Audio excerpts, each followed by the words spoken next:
Imagine you're sneaking through a moonlit, forbidden city, the heavy scent of incense tangled with a metallic tang of decay as distant drums stumble into silence, and you can't shake the feeling that the Empire's grand ballroom is about to collapse into a pile of silk-soaked paperwork. Hey guys, smash that like button if you love history that bites back, and drop a comment about the weirdest empire you've ever heard of. Trust me, you'll want to brag about this one. Before we plunge, dim the lights, brew a tea as bitter as the Qing's last days, and settle in or don't. The ghosts love a restless audience. You feel the cold marble under your boots, hear whispered conspiracies like a secret Wi-Fi password, and wonder why a dynasty that once ruled half the world suddenly turned into a bureaucratic nightmare that even your mother's group chat would ignore. The courts reeked of lacquer and fear.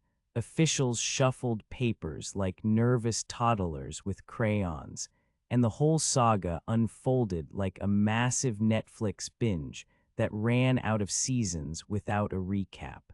Can you picture the moment the last emperor realized his palace had become a swamp of red ink and unfinished edicts? All right, let's peel back the silk screens and find out why the Qing fell faster than your internet during a storm. Stay tuned. The sun climbs over the rooftops of the Forbidden City like a golden dragon breathing fire, and the Xianfeng Emperor steps onto the marble steps, his silk robe rustling like 1,000 whispered secrets. Red lanterns swing in the morning breeze, casting trembling shadows that dance across jade pillars. Courtiers line the grand hall, their polished shoes clacking on polished stone, a soundtrack of ambition and incense. The emperor pauses at the throne, feeling the weight of a civilization that has stretched from the Gobi to the South Sea, an empire that still smells of fresh tea and distant battles. In that moment, the palace feels like the set of an epic Netflix drama, only the stakes are real and the audience is history itself. Inside the inner chambers, Empress Dowager Cixi, still a teenager in spirit, sips jasmine tea while plotting the next move like a grandmaster of mahjong. Beside her, the emperor's consort, Lady He, flicks a fan with a flourish that could slice through gossip, her laughter echoing like wind chimes in a storm. Loyal scholar official Li Wei, clutching a stack of scrolls, navigates the labyrinth of intrigue with the precision of a GPS that still works in the age of horse-drawn carriages. He whispers counsel to the emperor, his words sharp as a jade knife, while the courtiers lean in, hoping to catch a stray syllable of power. The trio forms an uneasy trio, each playing a role in a drama that feels both ancient and absurdly modern. The banquet hall erupts with clamor as dishes arrive, steaming dumplings that hiss like tiny dragons, braised pork that drips sweet oil, and a bowl of soup so fragrant it could coax a monk out of meditation. The air is thick with the perfume of sandalwood and the sour tang of fermented rice wine, making the nose tingle and the stomach grumble. Laughter ricochets off lacquered walls, but underneath the merriment, a low murmur of dissent spreads like a rumor about a missing jade pendant. Li Wei catches a whiff of fear mixed with incense, sensing that even the most polished courtiers have secret pockets of rot.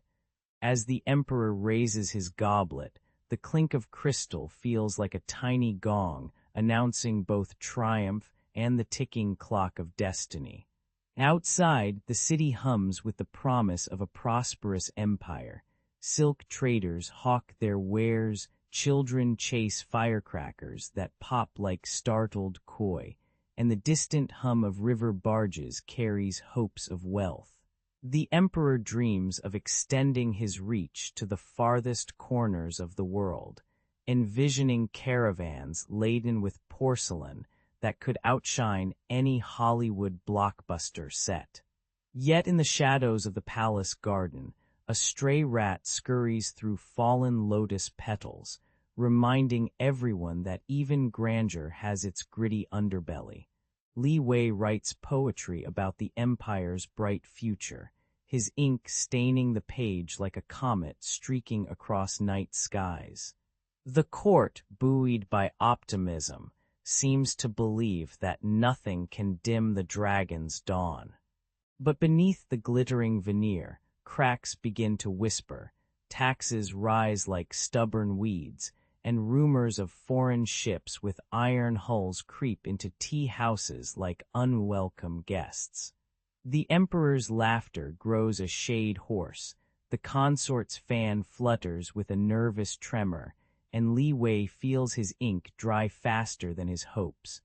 The scent of incense now mingles with the sour odor of corruption, a potent cocktail that even the most seasoned officials struggle to swallow. Yet for a fleeting moment, they all stand together under the same vaulted sky, daring to believe that the dragon can still rise. The curtain falls on this chapter, leaving the audience to wonder whether the dawn will turn into a blazing sunrise or a smoldering ash. The night sky over the Pearl River flickered like a cheap neon sign as ironclad steamships roared past the ancient waterway, belching coal smoke that smelled of burnt rubber and ambition. Lanterns bobbed on the river's surface, their golden glow trembling under the hull's thunderous wake. Dockworkers, their faces smeared with river mud and sweat, stared in stunned silence as foreign flags fluttered like gaudy tattoos on the Chinese horizon. The clang of cannon fire from a distant fort echoed, a grim reminder that the old world was being forced into a new, noisy soundtrack.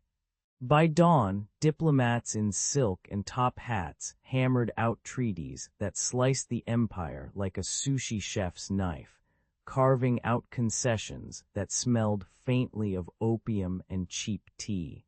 The newly minted foreign enclaves sprouted like invasive weeds, their cobblestones crunching under boots that never learned to bow. Inside the Forbidden City, officials whispered behind lacquered doors, their pockets jingling with bribes as thick as the incense that filled the halls.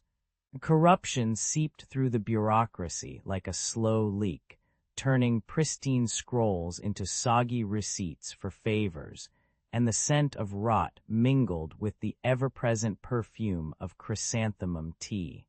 Amid the chaos, Li Wei slipped through shadowed corridors, his heart thudding like a drum solo in a rock concert. He uncovered a secret society hidden beneath a forgotten tea house, its members cloaked in robes that looked suspiciously like superhero capes. Their leader, a wiry scholar with a grin as sharp as a jade dagger, plotted to exploit the empire's weaknesses, promising to sell the emperor's crown to the highest bidder, if only for the thrill of the game. Li's eyes widened at the sight of maps stained with ink and blood, the air heavy with the metallic tang of ambition and stale dumpling broth. Back in the throne room, the emperor sat on his jade throne, a weary king whose crown felt heavier than a sack of lead bricks. He stared at the cracked porcelain tiles, hearing the distant chants of disgruntled peasants like a broken record. Every decree he issued seemed to echo back with a mocking laugh, as if the universe had switched his royal ringtone to a sarcastic kazoo. The loss of sovereignty gnawed at him, a bitter taste that lingered like overbrewed tea, while courtiers plotted and whispered, their breath a cold draft on his already frayed nerves. As night fell, the Forbidden City was cloaked in a shroud of shadows that whispered of doom and destiny, like an old horror movie playing on a cracked projector. The lanterns flickered, casting elongated silhouettes that danced like mischievous sprites over marble steps. Li Wei stood on the outer wall, watching foreign flags flutter like obnoxious emojis in a royal chat group, wondering if the empire could ever reboot itself. The emperor, his robes rustling like a tired superhero's cape, sighed, realizing that the empire's fall might be the most dramatic plot twist of all, one that even the gods would binge-watch with popcorn. The earth beneath the North China plain began to tremble as hungry peasants swelled into a tide of rebellion, their cries rising like a chorus of angry cicadas. Lanterns flickered over makeshift camps where the taping heavenly kingdom painted its red banners, promising a new heaven, while the scent of burnt straw and stale rice wine clung to every breath. Villagers swapped stories of miracles and murder in equal measure, their tongues sharp as the knives they brandished against corrupt mandarins. In the markets of Nanjing, merchants whispered that the heavens were falling, but they were more concerned about whether the next raid would steal their silk. By the time the first musket fire cracked, the countryside had become a living, breathing inferno of hope and hysteria.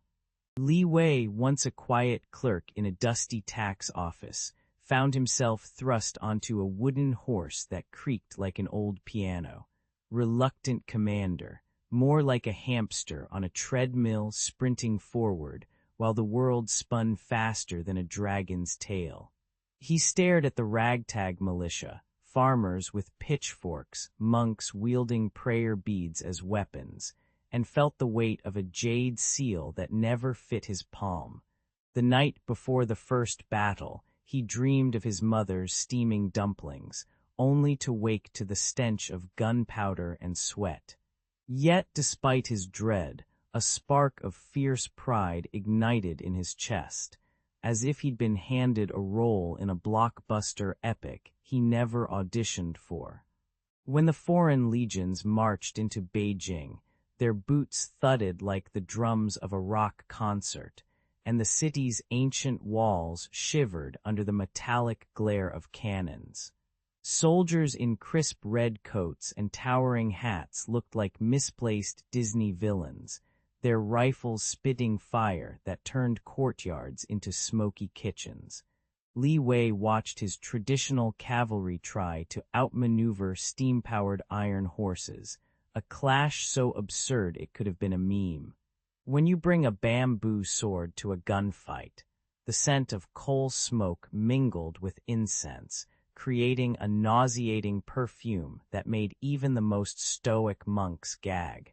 In the chaos, the old guard's silk robes fluttered beside the new soldiers' brass buttons, a bizarre fashion showdown that left onlookers bewildered and amused. Inside the Forbidden City, the imperial palace trembled like a giant jelly, its golden roofs rattling under the weight of panic. Courtiers whispered behind lacquered doors, their voices thin as paper, while the scent of incense fought a losing battle against the acrid bite of artillery fumes. Li Wei slipped through moonlit corridors, his sandals slipping on spilled tea and blood, each step echoing like a drum roll before a bad joke. The emperor, a frail figure draped in dragon robes, stared at a map as if it were a video game level, his fingers trembling over the borders like a nervous gamer. Outside, the city's streets became a theater of fire and fury, where lanterns flickered like nervous applause, and the cries of wounded soldiers rose in a macabre chorus. By the time the smoke cleared, the once mighty empire resembled a broken porcelain vase, beautiful shards scattered across a battlefield littered with broken swords and broken dreams.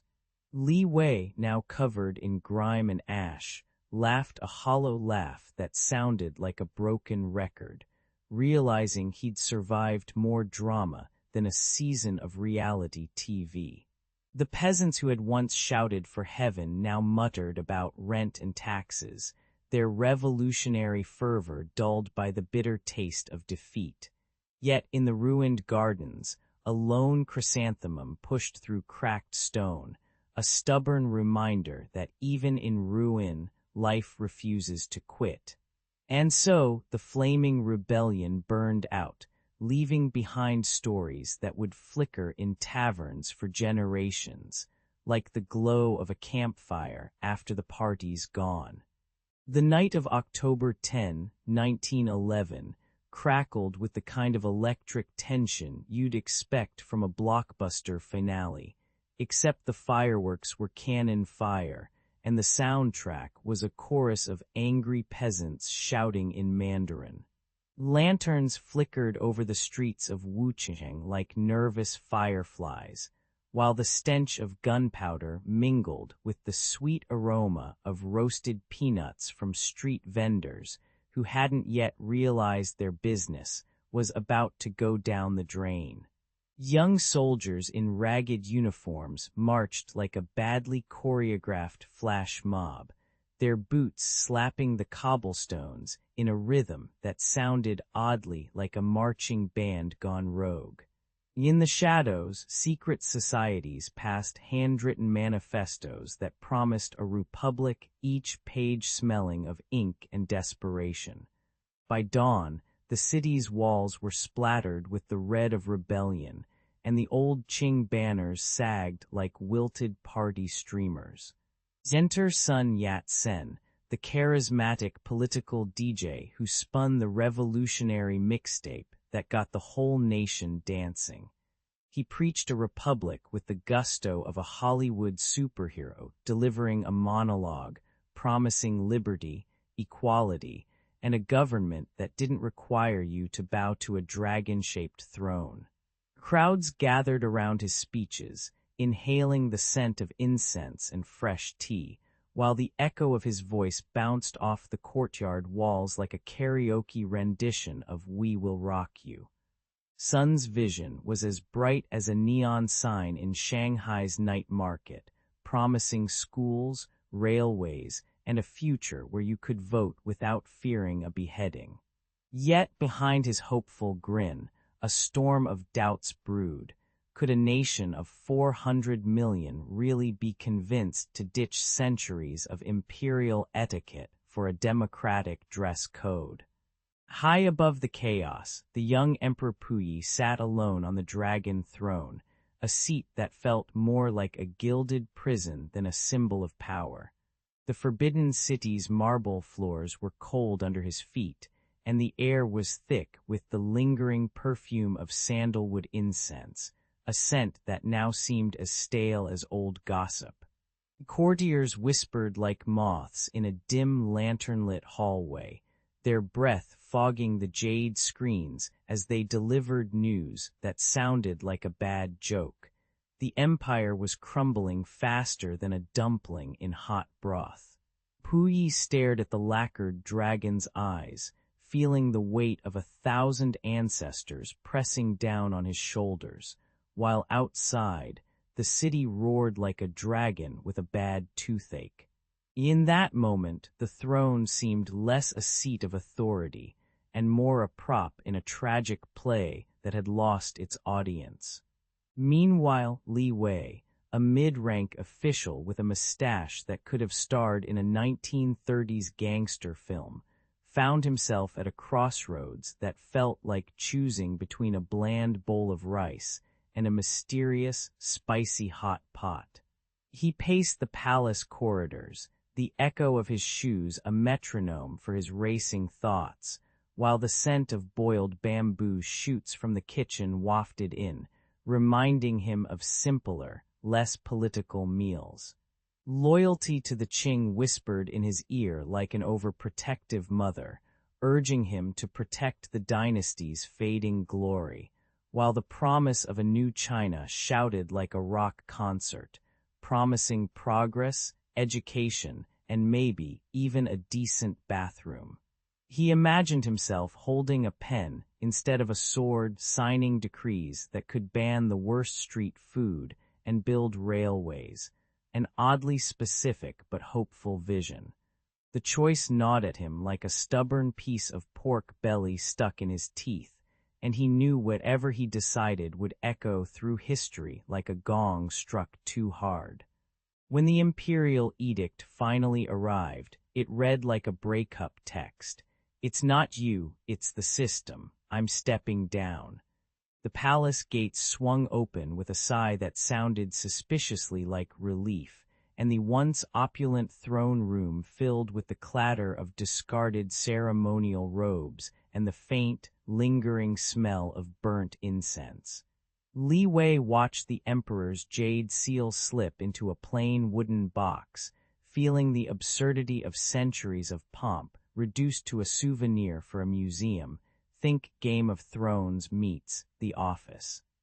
As the new republic's flag unfurled, fluttering like a restless butterfly, the crowd erupted in cheers that sounded like a stadium full of karaoke singers hitting the high notes.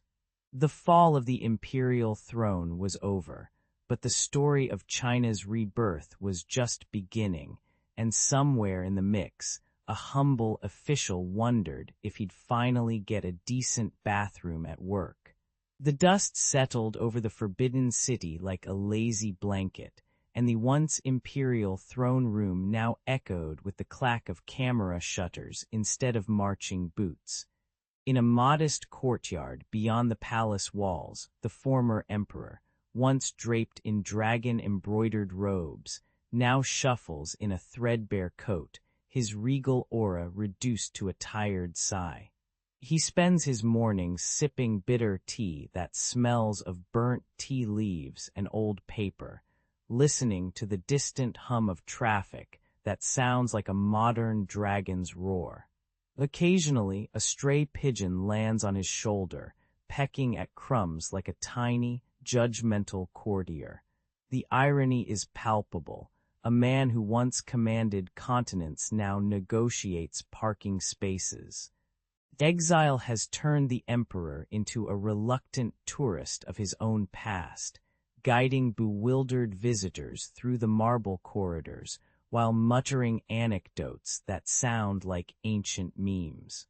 He points to the Hall of Supreme Harmony and jokes, "If you think my reign was long, you should see my Wi-Fi signal, still buffering after centuries." The scent of incense mingles with the pungent odor of street food vendors hawking dumplings, a reminder that empire and street life share the same greasy breath. He chuckles at the irony of being photographed beside a QR code that promises instant enlightenment for a mere yuan. In the evenings, he watches the sunset bleed orange over the rooftops, feeling the weight of history settle like a heavy blanket on his shoulders. Meanwhile, the palace itself has been reborn as a museum, its jade tiles polished until they gleam like a polished smartphone screen. Tourists snap selfies with the golden dragon statues, their flashlights buzzing like fireflies trapped in a neon rave. The air inside is thick with the smell of old lacquer and the faint, sour tang of mold that creeps from forgotten corners, a reminder that even grandeur can rot. Guides in crisp uniforms recite the rise and fall of the Qing with the enthusiasm of a Netflix binge watcher narrating a drama series. Every now and then, a child tugs at a guard's sleeve, asking, "Did the emperor really have a pet panda?" A question that makes the guards grin, because who doesn't love a good animal cameo? In a quiet tea house tucked behind a bamboo grove, Li Wei sits like a weathered oak, his silver hair swaying with each sip of chrysanthemum tea. He watches the world spin, hearing the soft clink of porcelain and the distant wail of a street vendor's megaphone announcing fresh bao, like a battle cry. The old statesman's mind drifts back to the days when the Qing's banners fluttered over vast steppes, and he feels the sting of betrayal that tasted like stale soy sauce. With a wry smile, he compares the empire's collapse to a blockbuster movie that ran out of popcorn, spectacular at first, but ultimately unsatisfying. He leans forward, eyes twinkling, and begins to weave lessons of hubris, adaptation, and humility into stories that stick like honey on a bamboo stick. When the last tourist leaves and the tea house empties, Li Wei rises, his joints creaking like ancient palace doors, and steps onto the stone path that leads to the future. He calls on the new generation to honor the past not by copying its silk robes, but by forging a resilient future as sturdy as the Great Wall's foundation. Think of yourself as the avengers of history, he jokes, but instead of saving the world from aliens, you're rescuing culture from complacency. The wind carries the faint aroma of jasmine and the distant rumble of a subway, a soundtrack that blends old and new. As he disappears into the twilight, his voice lingers like a gong, urging China's children to remember the empire's echo while marching to their own drumbeat. When the winter wind howled through the Forbidden City in 1661, the ailing Shunjai emperor slipped away like a candle guttering in a draught, leaving the throne empty and the court trembling.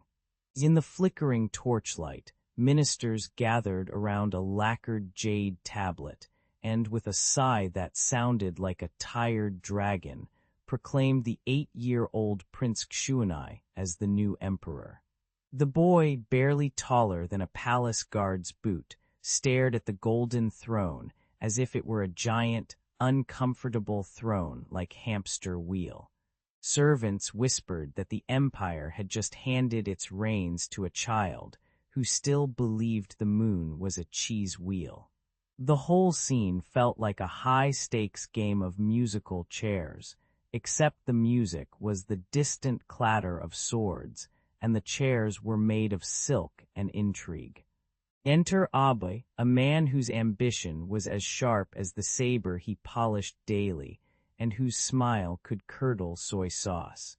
He and his clique of power-hungry officials swarmed the young emperor like a swarm of wasps around a sweet mango, each buzzing with promises of stability while secretly plotting to pull the strings.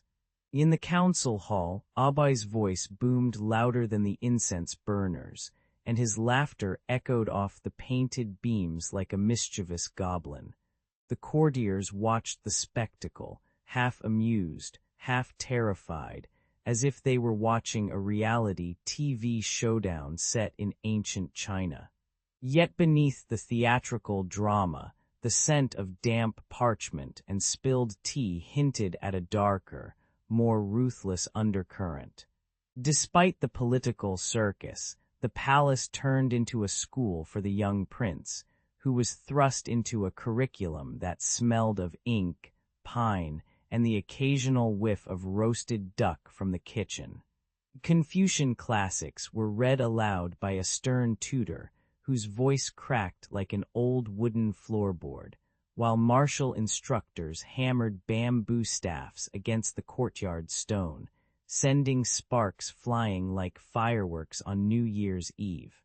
Kangxi's fingers traced the delicate brushstrokes of calligraphy, feeling the gritty rice paper grit beneath his nails, and his eyes drank in the stories of ancient heroes with the hunger of a gamer eyeing a new level. At night, the boy would sneak to the palace gardens, where the moonlight turned the pond into a silver mirror, and practice his swordplay, the clang of steel mixing with the croak of distant frogs.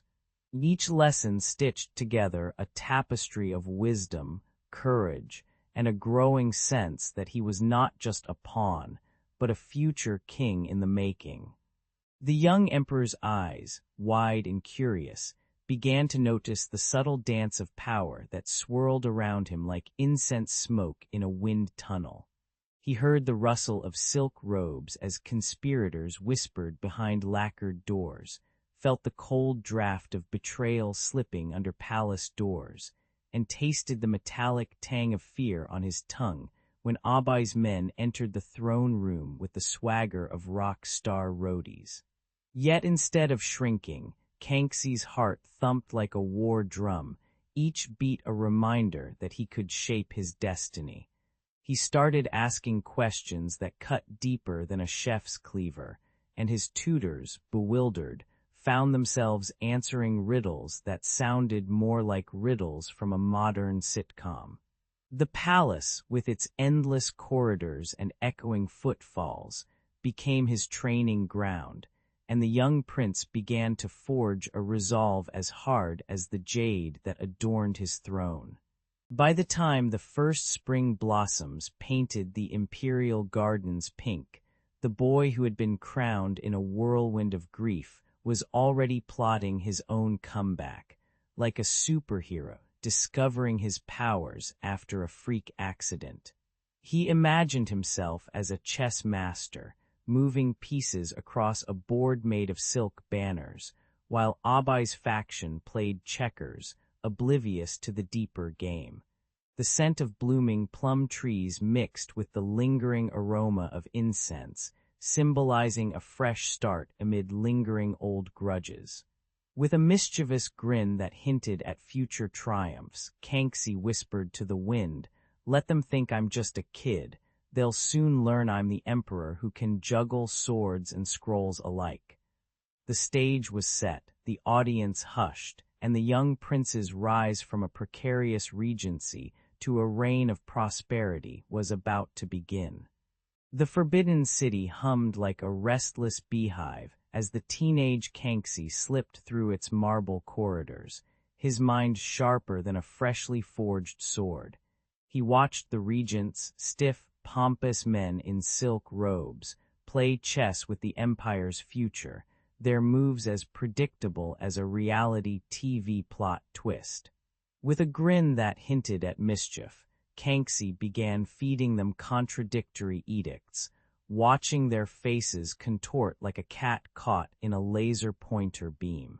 The air smelled of incense and stale ambition, and every whispered rumor felt like a drumbeat marching toward a showdown. By the time the moon rose over the palace roofs, the young emperor had already set his first trap for the power-hungry Abai. On a rain-slick morning, Abai swaggered into the Hall of Supreme Harmony, unaware that the floorboards were rigged with the kind of squeak that could betray a ninja. Kangxi's loyal guards, cloaked in midnight blue, flanked the regent like a squad of over-eager extras in a martial arts movie. When Abai reached for his ceremonial seal, a hidden servant yanked it away, and the hall erupted with the clatter of armor and the sharp bark of a gong, like a startled rooster at dawn. The scent of wet stone mixed with the metallic tang of fear as Abai's eyes widened, realizing he'd been outmaneuvered by a teenager who could have been a Marvel sidekick. The emperor's voice cut through the chaos, calm and crisp, ordering the arrest with a flick of his jade-inlaid fan. Abai's execution was staged on the palace's outer courtyard, where the crowd gathered like fans at a pop concert, hungry for drama. The executioner's blade glinted in the afternoon sun, reflecting the nervous sweat on onlookers' brows and the distant aroma of street food stalls selling steaming dumplings. As the sword fell, a hush settled over the crowd, broken only by the distant clang of temple bells, an ironic soundtrack for a man who thought he was the star of his own saga. Kangxi watched, his face a mask of solemnity, yet a small, satisfied smirk tugged at his lips, as if he'd just finished the final level of a particularly nasty video game.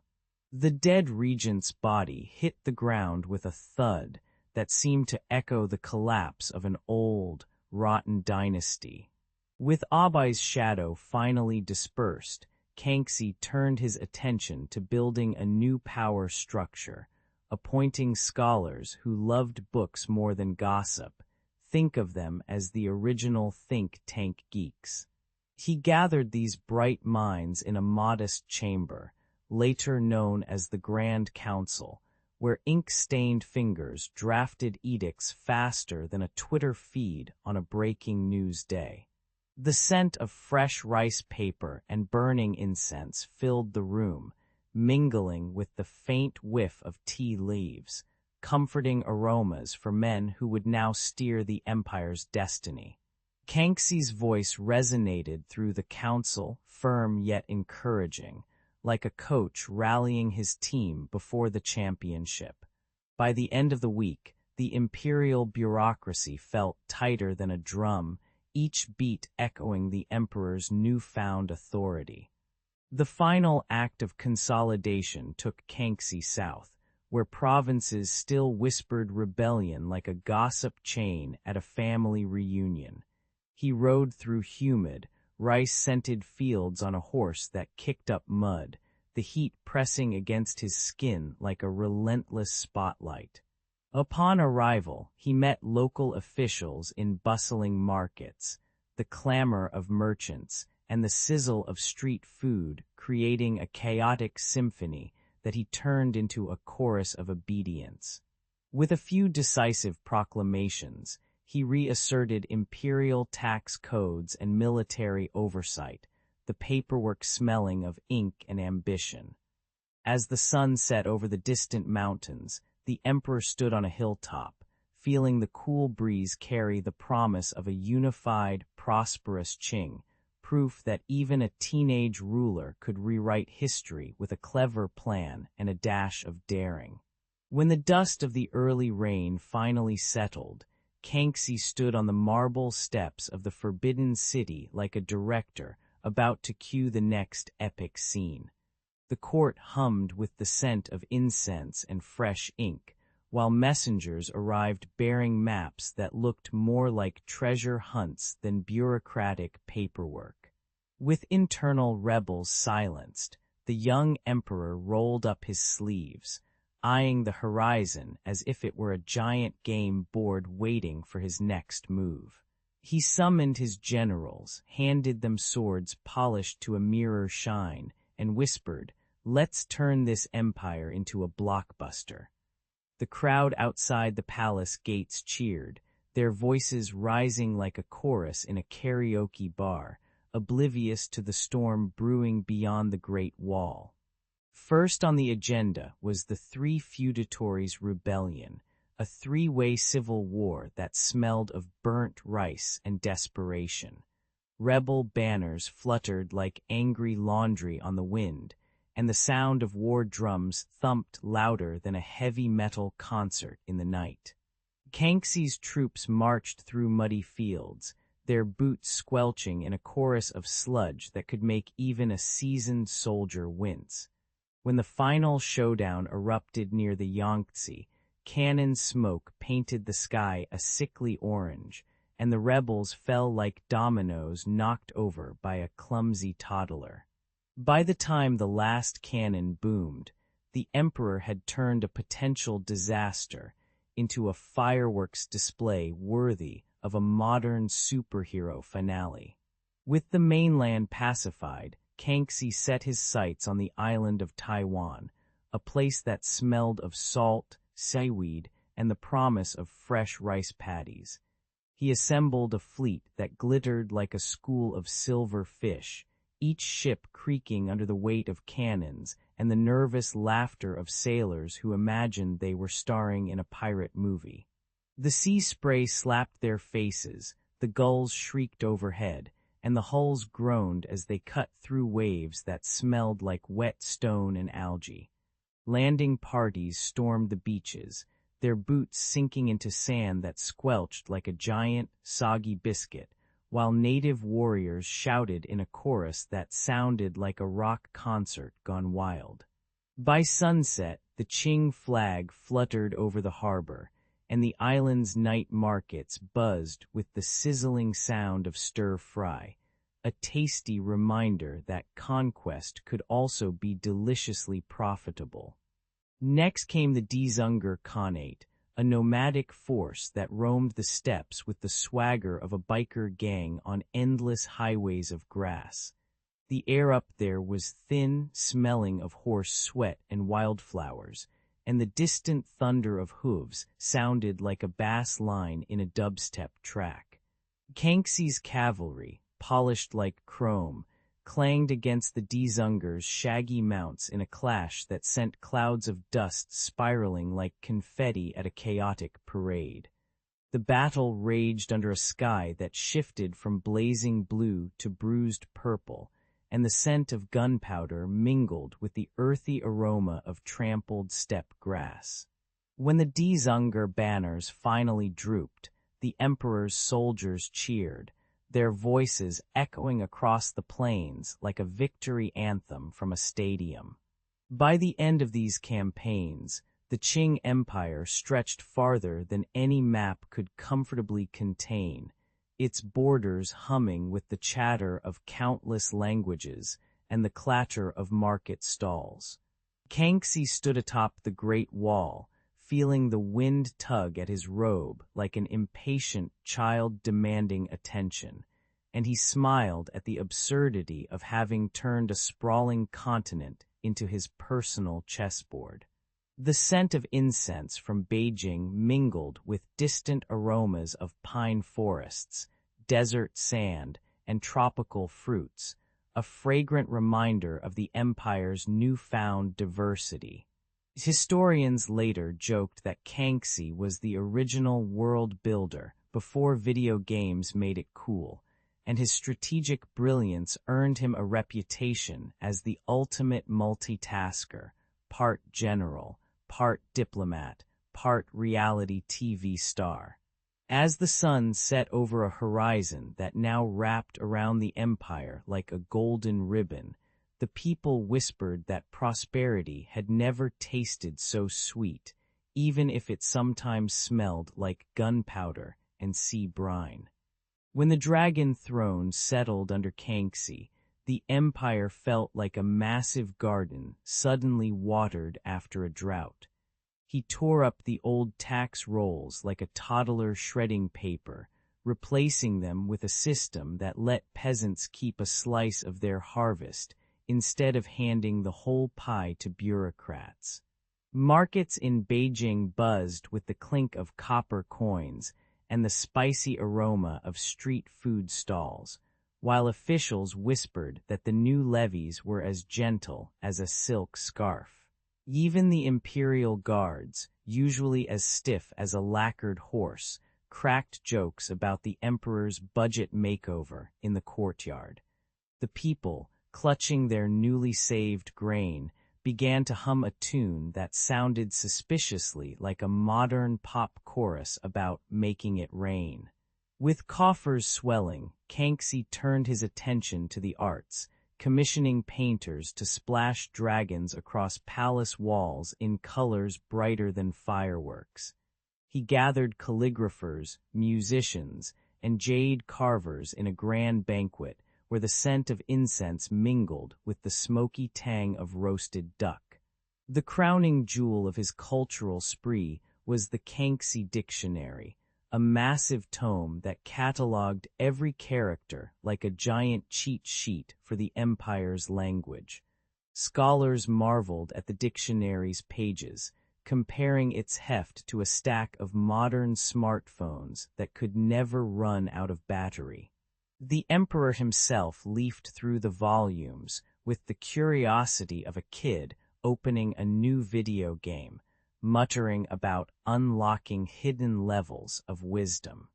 Word of Kangxi's golden age traveled faster than a courier on a horse-drawn carriage, drawing scholars from Persia, Tibet, and even the distant lands of Europe.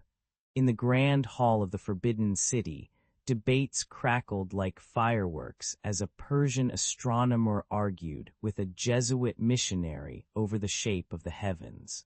The air smelled of ink, sandalwood, and the faint sourness of fermented tea, while the floorboards creaked under the weight of heavy tomes and eager feet. These intellectual exchanges turned the court into a bustling bazaar of ideas, where a Chinese poet might swap verses with a Dutch merchant over a bowl of hot millet porridge. The emperor, watching the lively crowd, laughed and said that his empire was now the Netflix of the 17th century, streaming knowledge non-stop. Just as the empire basked in scholarly glow, dark clouds gathered over the north, and a famine the size of a dragon's belly began to gnaw at the fields. The sky turned a bruised gray, and the scent of dry, cracked earth replaced the sweet perfume of blooming peonies. Peasants, their faces gaunt and eyes hollow, knocked on palace doors, clutching empty bowls that echoed like hollow drums. Kangxi, hearing their desperate knocks, rode out in a simple horse-drawn carriage, his silk robes swaying like a flag in a storm, and ordered granaries to be opened with the urgency of a fire alarm. He stood among the starving crowds, tasting the bitter porridge himself, and joked that even a mighty emperor could not outrun a bad lunch. The climax arrived when the emperor's relief caravans finally reached the starving villages, and the first spoonful of warm soup sparked tears that tasted of hope. Children, who had been coughing like rusty hinges, giggled as they chased the steam rising from the pots, while elders whispered prayers that the emperor's compassion would never wane. Kangxi surveyed the scene, his eyes shining brighter than the lanterns that now lit the night streets, and declared the crisis a lesson in humility for the court.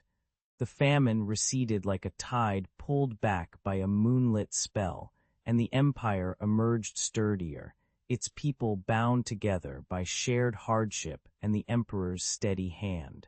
History would later call this period the Golden Age of governance, a chapter where a ruler turned tax sheets into poetry, dictionaries into treasure maps, and a looming disaster into a triumphant encore. When Kangxi first ascended the dragon throne in 1661, the empire reeked of damp grain and panic. Famine had turned fields into brown deserts and people's bellies into hollow drums.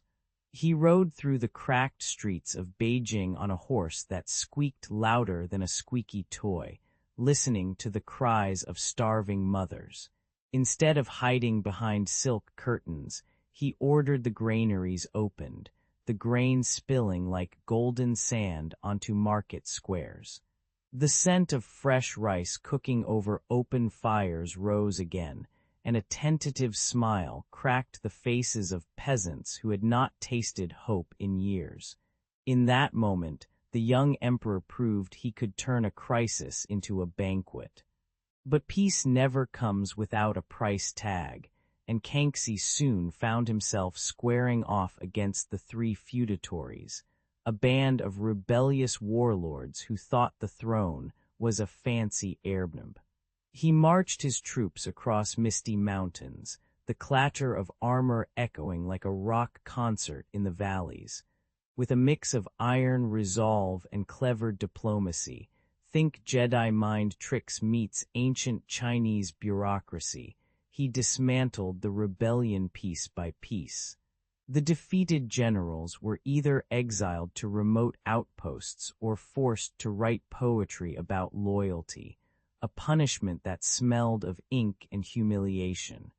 By the end, the empire breathed a sigh of relief that sounded suspiciously like a collective exhale after a marathon binge-watching session.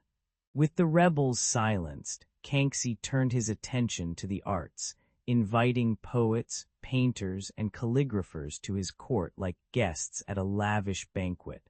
The palace halls filled with the rustle of silk robes and the soft scratch of brushes on rice paper, creating a symphony of creativity that rivaled any modern music festival. He commissioned the Kangxi Dictionary, a massive tome that smelled faintly of sandalwood and old paper, to standardize language across the empire.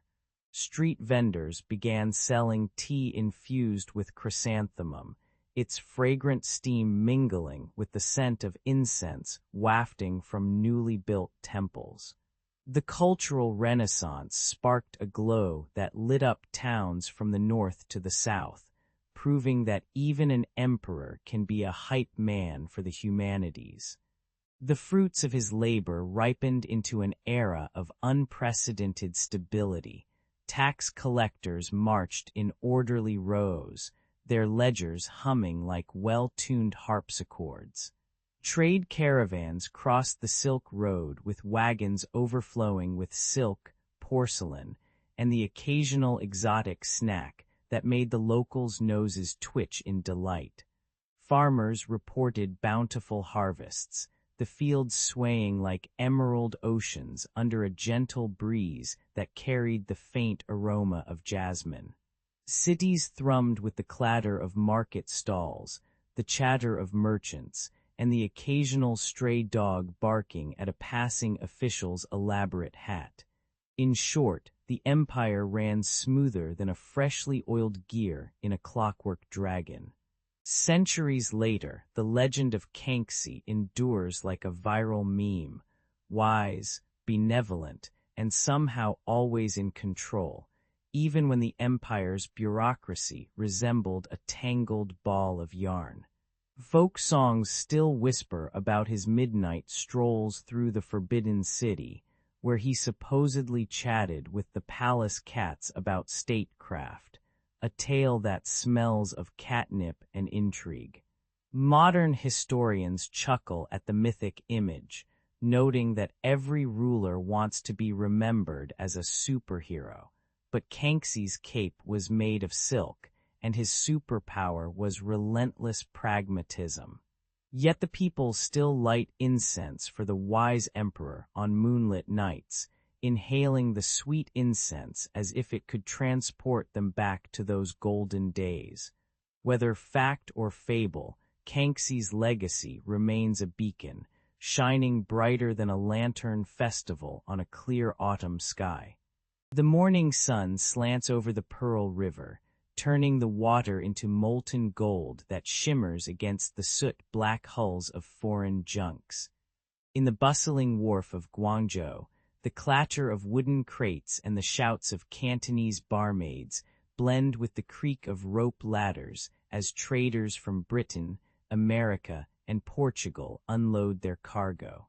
Among the throng, a wiry young merchant named Li Wei watches with narrowed eyes as burlap sacks, marked with the unmistakable poppy leaf, are tossed onto the pier.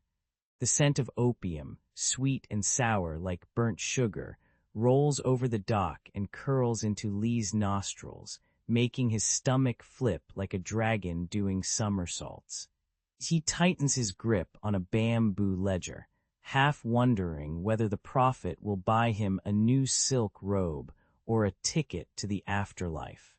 Li Wei's apprentice, a cheeky boy named Ah Chun, jokes that the opium smells like the emperor's secret incense, earning a nervous chuckle from the older man. The crowd's chatter rises to a roar as a British clerk brandishes a silver pipe, offering a puff that looks like a tiny, glowing comet.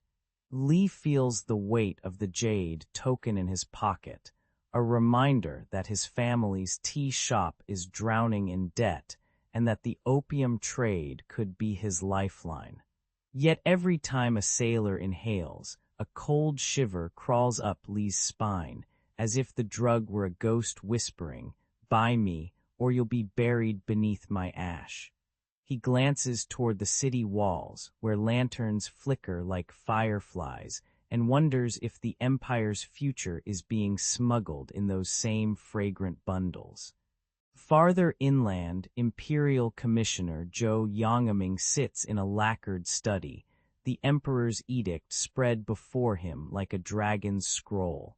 The decree commands him to protect the realm from foreign vices, a phrase as vague as a fortune-teller's prediction and twice as ominous. Zhou runs a calloused hand over his beard, feeling the weight of 1,000 ancestors pressing on his shoulders, while the distant hum of cannons from the coast rattles the window panes. He knows that banning opium could starve the treasury, yet allowing it would poison the very soul of his people, a classic, choose the lesser evil dilemma that would make even a sitcom writer blush. With a sigh that sounds like a wind through bamboo, Joe summons his aide to draft a response, aware that his pen might either seal a peace or ignite a firestorm. Back at the pier, Li Wei watches Joe's emissary, a rotund official with a silk hat that looks suspiciously like a fedora from a 1920s gangster film, march toward the dock. The official's entourage, armed with spears and paperwork, creates a cacophony that rivals the market's clamor, and the air thickens with the mingling aromas of incense, fish sauce, and that ever-present opium haze. As the commissioner's men begin to inspect the sacks, a British trader slips a silver coin into his palm, winking as if to say, "You can't fight the tide with a teacup." Lee feels his heart pound like a drum in a parade, realizing that the clash of commerce and conscience is no longer a distant rumor, but a live performance on his very street. The crowd holds its breath, half expecting a fireworks display, half bracing for a brawl, while a stray cat darts through the chaos, its tail flicking like a metronome marking the beat of impending history. As dusk drapes Guangzhou in violet shadows, the commissioner's proclamation rings out. Opium shall be seized, and those who profit shall answer to the throne. The British captain scoffs, raising his pipe as if it were a microphone, shouting back, "You can't stop the tide, old man, just learn to surf." Li Wei watches the scene unfold, feeling the absurdity of it all, like watching a kung fu movie where the villains are dressed in waistcoats and the heroes wield ledgers. In that moment, the city's pulse quickens, and the smoke over Guangzhou becomes a living character, curling around lanterns, whispering promises of both ruin and rebirth. The stage is set for a war that will crack the empire's jade facade, and Li Wei, clutching his ledger, knows he will either write his own destiny or be written out of history's script. The rain-soaked alleys of Guangzhou stink of burnt incense and the sour tang of opium smoke, curling like lazy dragons around the lanterns. In the shadow of the Temple of the Six Banyans, Li Wei, a lanky clerk with a penchant for poetry, watches his neighbor's pupils dilate and their hands tremble as they chase the white haze. One night, a silk-wrapped bundle slips through his door, a cache of opium hidden beneath a false bottom, the scent of earth and death mingling with the jasmine tea he pretends to sip. The smugglers, a covert network that moves like a secret level in a video game, whisper promises of wealth while their eyes flicker with the same desperate gleam as a gamer spotting a rare loot drop. Li Wei, half tempted and half terrified, pockets the contraband, feeling the weight of a dragon's tooth in his palm, unaware that his small act will soon rattle the empire's foundations. By dawn, Governor Zhou Minghao, a stern man whose mustache could have been forged from iron, issues a decree that reads like a war cry against the opium tide. He orders his troops to sweep the city, boots pounding cobblestones, swords flashing, and the clang of metal echoing like a busted gong in a circus. The crackdown turns the markets into a battlefield of shouts, the clatter of confiscated pipes, and the acrid smell of burned poppies that burns the back of every throat. Yet every time a smuggler's hideout is raided, a new one sprouts like a weed after a lawnmower, and Li Wei finds himself slipping deeper into the underworld, his conscience as muddied as the Huangpu River after a monsoon. The irony drips. The very men sworn to protect the empire are now the ones who inadvertently fan the flames of addiction, a sitcom twist the Qing never saw coming. Just as the city's nerves tighten, the horizon erupts with the thunder of British sails, their flags snapping in the wind like neon signs in a dystopian cyberpunk city. Captain James Hartley, a blustery officer with a monocle that could have been a spyglass for a pirate, steers his fleet toward the Pearl River, his cannons humming a low, menacing tune. He hails the Qing shore with a demand as blunt as a hammer: cease the opium trade, or we'll turn your tea houses into ash. The British ships cough out clouds of coal smoke, mingling with the ever-present opium haze, creating a choking cocktail that makes the locals gag and the soldiers cough in unison. Li Wei watches the foreign flags flutter like oversized koi, feeling the absurdity of a Western captain threatening a dynasty that once claimed the world was theirs to rule. Talk about a plot twist worthy of a Netflix binge. Inside the Forbidden City, the Grand Council gathers around a lacquered table, the air thick with incense, sweat, and the faint whiff of desperation.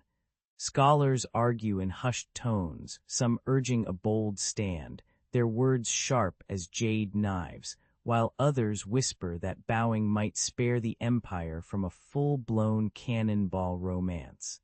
Empress Dowager Cixi, whose presence commands reverence like a silent queen in a chess game, lifts a delicate fan, its painted dragons seeming to sigh under the weight of the decision. The debate crackles like static electricity.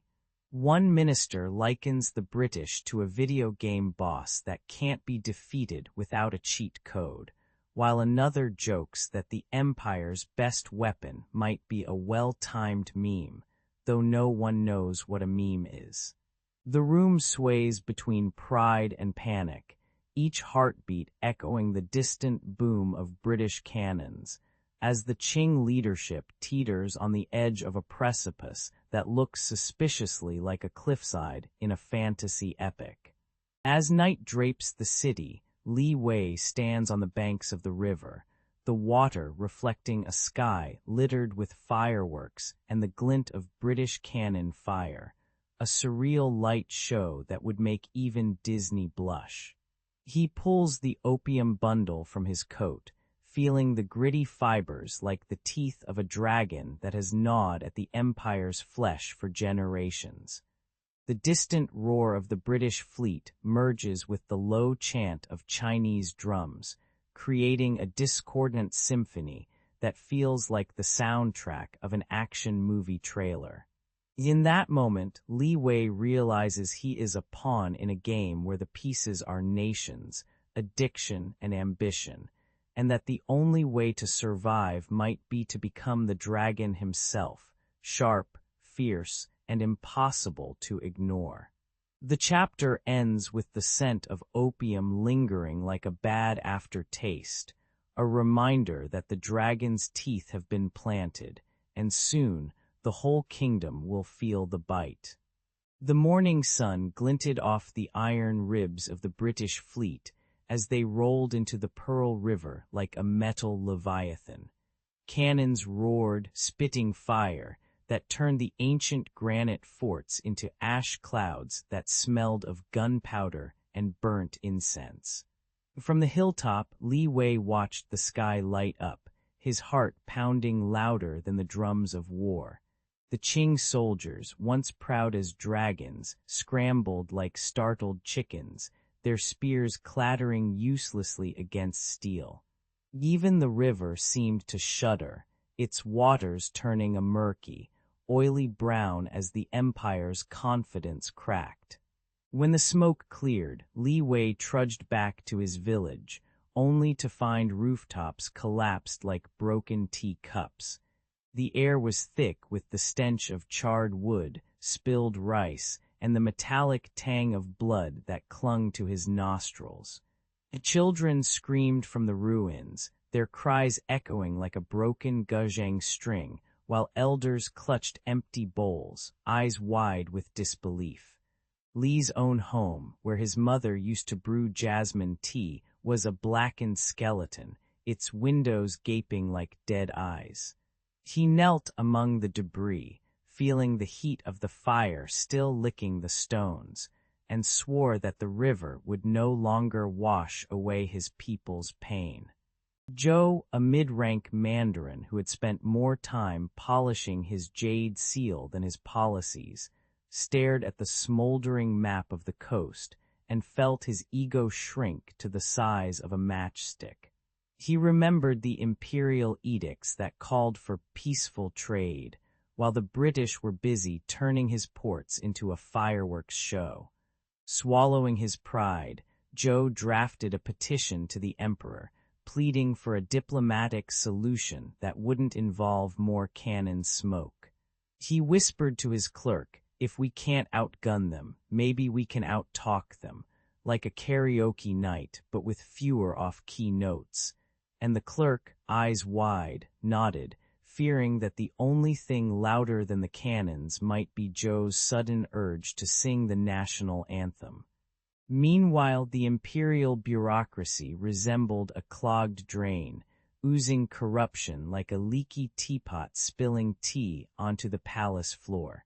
Officials lined their pockets with silver from the opium trade, trading loyalty for a quick buzz, while the common folk starved for honest grain. Rumors swirled that the grand secretaries were hosting secret poker games, betting the empire's future on a pair of jokers. Each time a petition rose, it sank under a mountain of bribes, the ink turning brown like the river after the bombardment. The irony was as thick as the soot coating the city walls. The very men meant to defend the dragon were now feeding it a diet of opium and complacency. The first cannon's roar became the soundtrack of a dynasty's slow collapse, a cue that even the most ancient dragon could be rattled by a modern gun. Li Wei, now a reluctant rebel, vowed to light a fire of his own, not of destruction, but of resistance, like a lantern flickering in a storm. Zhou, clutching his petition, marched to the throne room, hoping his words would cut through the haze of corruption like a samurai sword through butter. The empire, humbled and bruised, would soon discover that you can't patch a cracked vase with gold leaf. You need a whole new shape. And so, as the cannons fell silent, the echo lingered, reminding everyone that history, much like a bad sequel, repeats itself when the script never changes.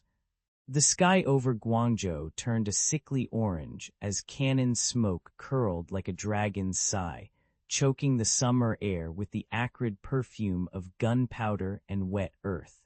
Imperial flags flapped half-heartedly while British warships loomed, their black hulls reflecting the firelight like mirrors of doom. In the cramped wooden hall where the Qing officials huddled, the Treaty of Nanking was thrust onto the table, a parchment as cold and thin as a cheat code cheat sheet.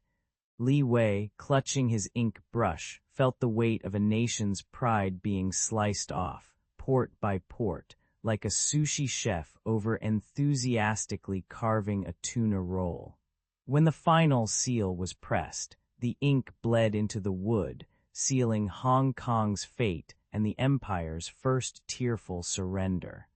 Li Wei, once a scholar official who prided himself on reciting the Analects without blinking, now found himself signing as a reluctant collaborator, his hand trembling like a nervous gamer's joystick.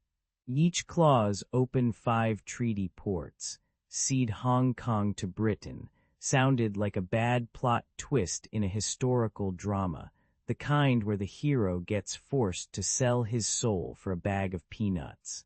He could smell the salty sea breeze seeping through the newly opened windows, mingling with the stench of burnt incense and the faint whiff of foreign tobacco. The court's marble floor, once polished to a regal shine, now felt slick with sweat and the oily sheen of betrayal. As he watched the British flag flutter above the treaty, Li Wei wondered whether he was signing his own doom or the Empire's final season finale. Zhou, the seasoned commander whose battle scars read like a war zone Instagram feed, stood broken on the dock, his eyes glazed over the horizon where British sails billowed like oversized white clouds. The clang of the dockyard's iron gates echoed the clang of his shattered confidence, each metallic clang a reminder that the Qing's grip on destiny was slipping faster than a toddler on a banana peel. He inhaled the pungent mix of tar, fish guts, and the sour tang of fear that clung to the sailors' uniforms. The once imperial drums that used to thunder in triumph now sounded like a sad ringtone, vibrating through his bones. In that moment, Zhou realized the Empire was no longer a dragon-breathing fire, but a tired cat trying to swipe away a relentless laser pointer. They would later call it the Treaty of Tears, a name that sounds like a rom-com soundtrack, but carries the weight of a funeral dirge for a civilization.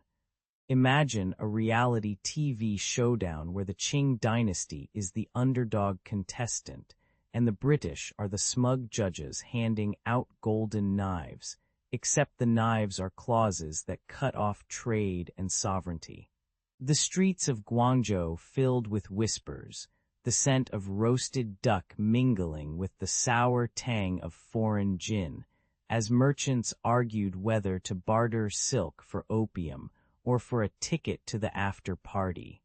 Children played near the river, their laughter bubbling over the sound of foreign brass bands, oblivious to the fact that their playground now sat on a map redrawn by ink.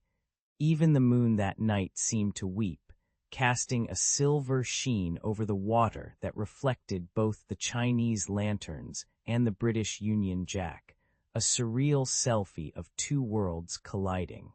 As the treaty's ink dried, the Qing dynasty's once imperial corridors echoed with the hollow thud of distant drums, a soundtrack for an empire that had lost its tempo.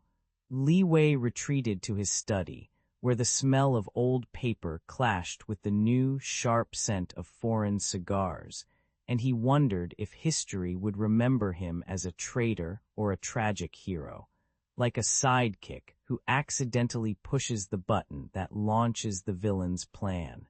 Zhou, nursing a wound that refused to close, trudged back to his barracks, hearing the distant cries of fishermen whose nets now caught not just fish but the oily remnants of foreign greed. The Treaty of Tears became a bitter cocktail, sweet with promises of trade, yet laced with the bitter aftertaste of humiliation, leaving the Empire's heart pounding like a malfunctioning drum machine. And so, under the smoky veil of that fateful night, the Qing dynasty took its first unsteady steps toward decline, each step echoing like a badly timed footnote in the grand saga of world history. Li Wei hunched over the cracked courtyard, his breath fogging the thin veil of opium smoke that clung to the bamboo shutters like a stubborn ghost. The scent of burnt poppy mingled with the sour tang of river mud, reminding him that the war's aftertaste had never truly left the soil.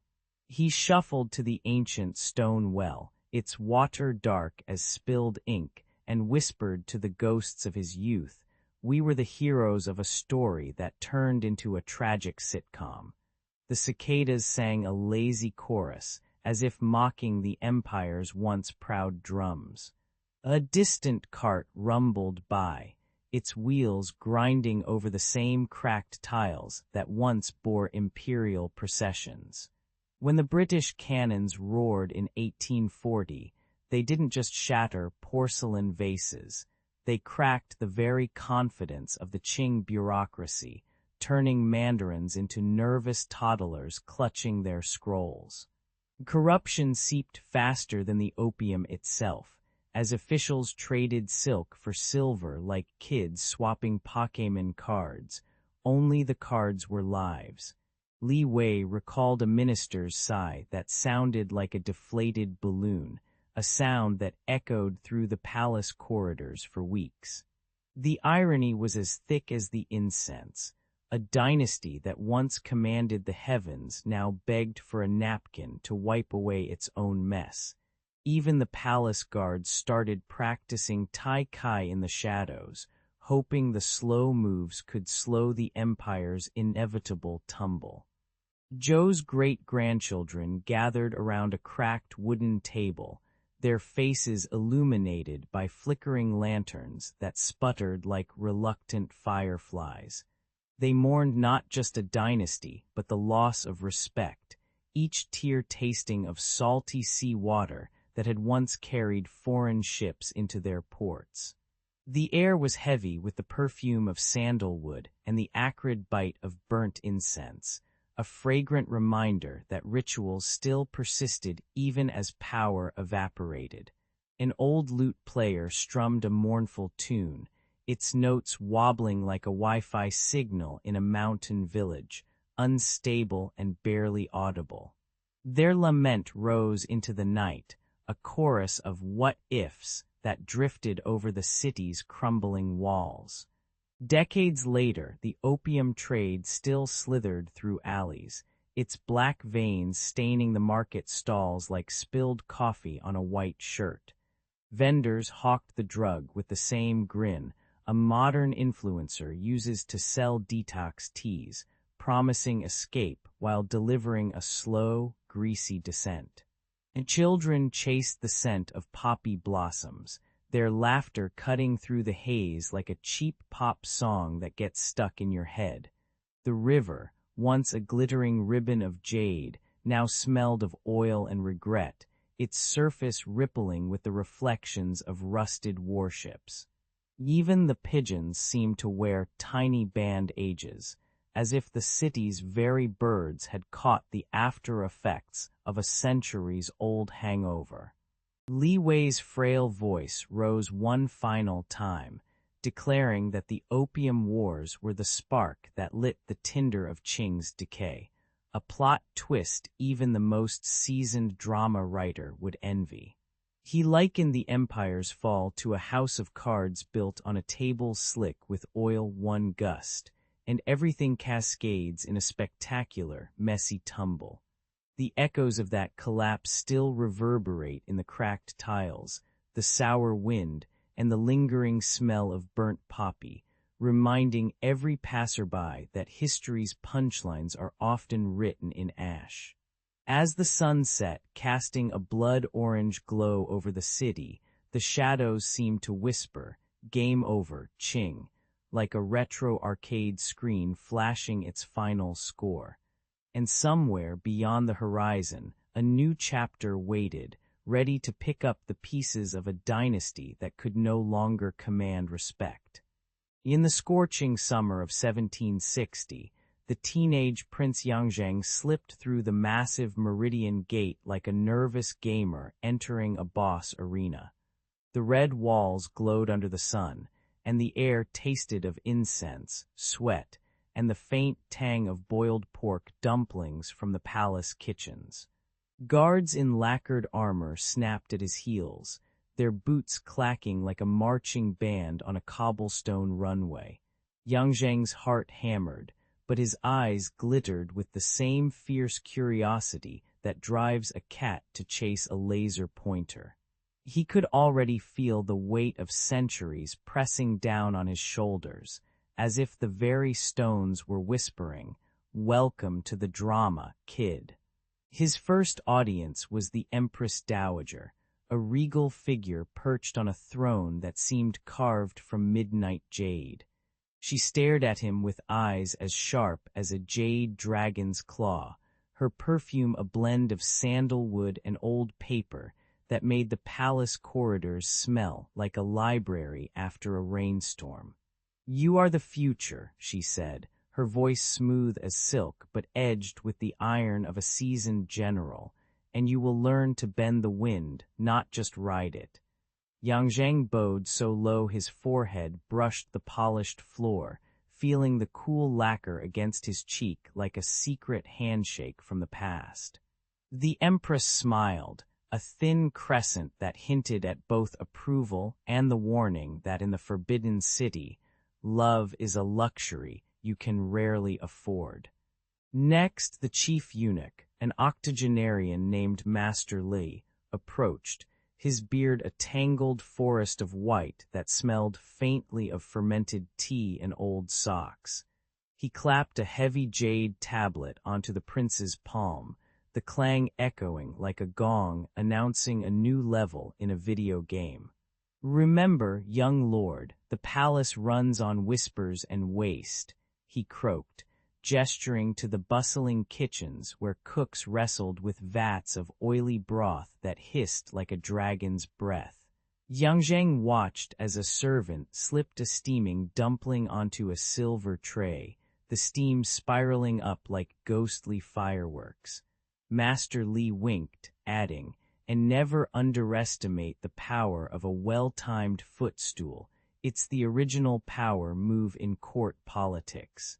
A learned scholar official named Zhang Wei entered the hall, his robe embroidered with cranes that seemed to take flight with every step.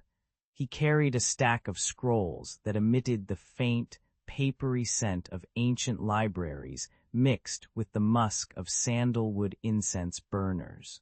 "Your education is your sword, Prince," Zhang declared, tapping a lacquered brush against his chin as if polishing a lightsaber. He recited verses about the mandate of heaven, each line ringing like a gong that resonated in Yang Zheng's chest, while the distant clatter of palace servants resembled an offbeat drum solo. The scholar's eyes twinkled with mischief, hinting that beneath the solemn poetry lay a sharp wit ready to slice through any pretension. As the sun sank behind the golden roofs, the palace's daily rituals unfurled like a meticulously choreographed dance, complete with clanging bronze bells, fragrant incense spirals, and the occasional squeak of a mouse scurrying across polished tiles. Yang Zheng watched the hierarchy in motion. Eunuchs bowed deeper than the palace cats, officials whispered in corridors louder than a gossip column, and the Empress Dowager's gaze cut through the crowd like a laser pointer on a cat. The scent of sandalwood mingled with the sour tang of fermented soy, creating an aromatic cocktail that could both calm and provoke. In that moment, the young prince sensed the undercurrent of rivalry, the silent games of power that would erupt like fireworks over a moonless night. He left the Red Gate with a grin, ready to play his part in a drama that would make even the most epic soap operas blush. The jade walls of the Forbidden City glimmered like a giant Instagram filter as Prince Yang entered the inner court, his silk boots echoing against the polished marble. The air was thick with incense and the faint, sour tang of boiled duck broth from the kitchen, a scent that clung to the sleeves of every attendant.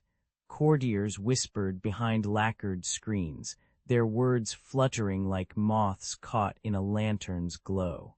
Even the stone lions seemed to stare, their stone eyes rolling at the endless parade of bows and curtsies that felt more like a choreographed tick-tock dance.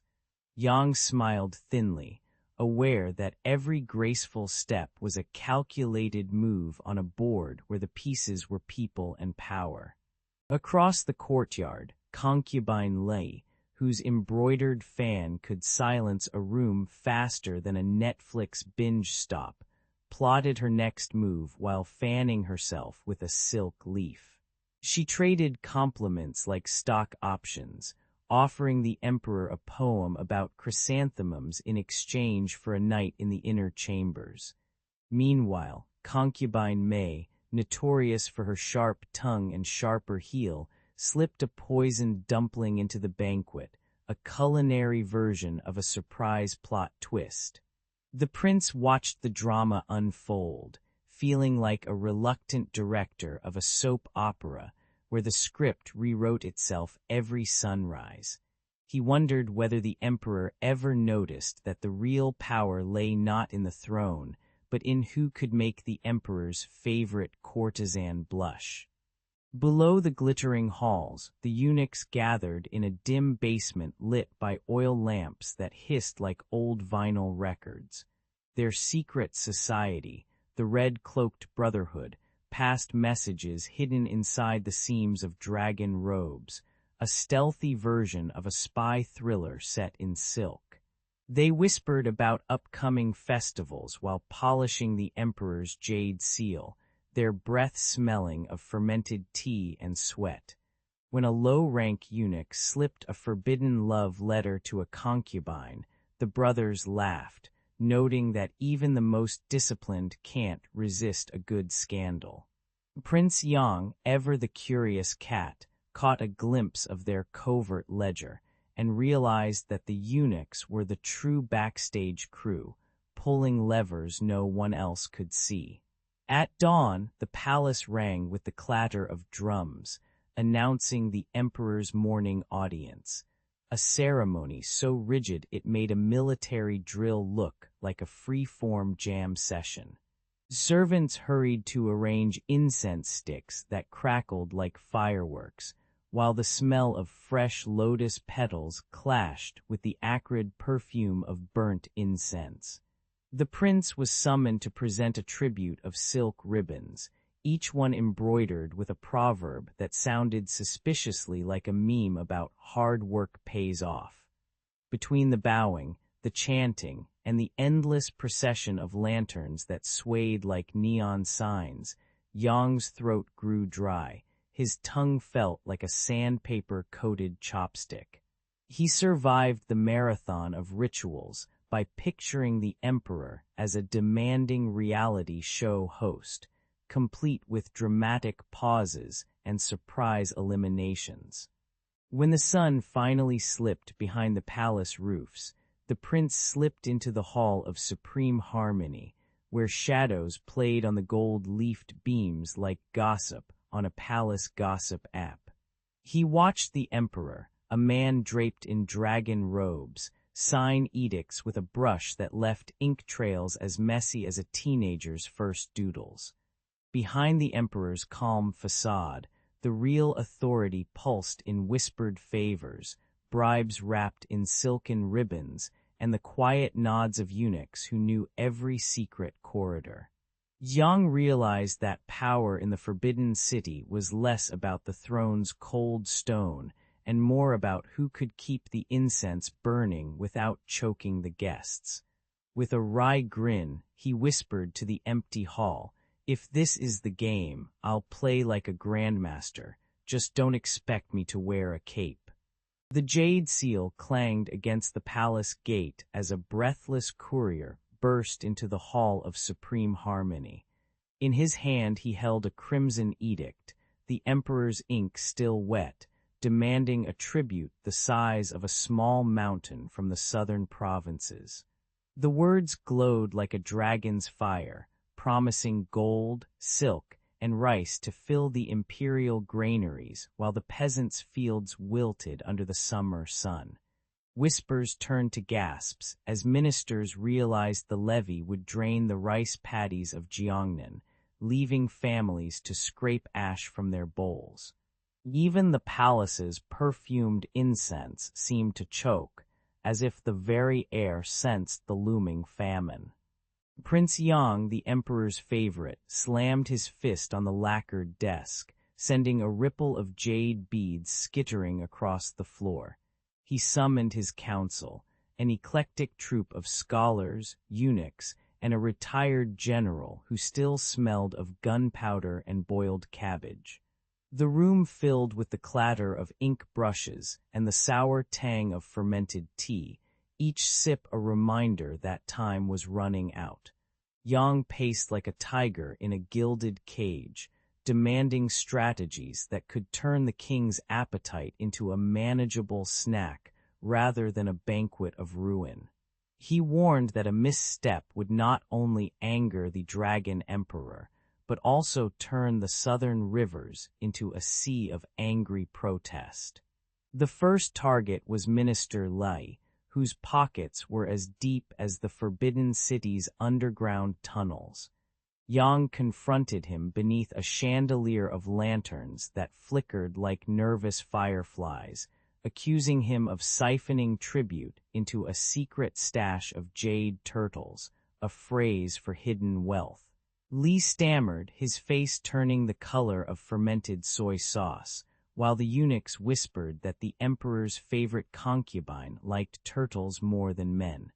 With a dramatic sweep, Yang tore open the ledger, exposing entries that read like a grocery list for a royal banquet: rice for the court, silk for the walls, and a mysterious line titled Dragon's Breath that turned out to be bribes.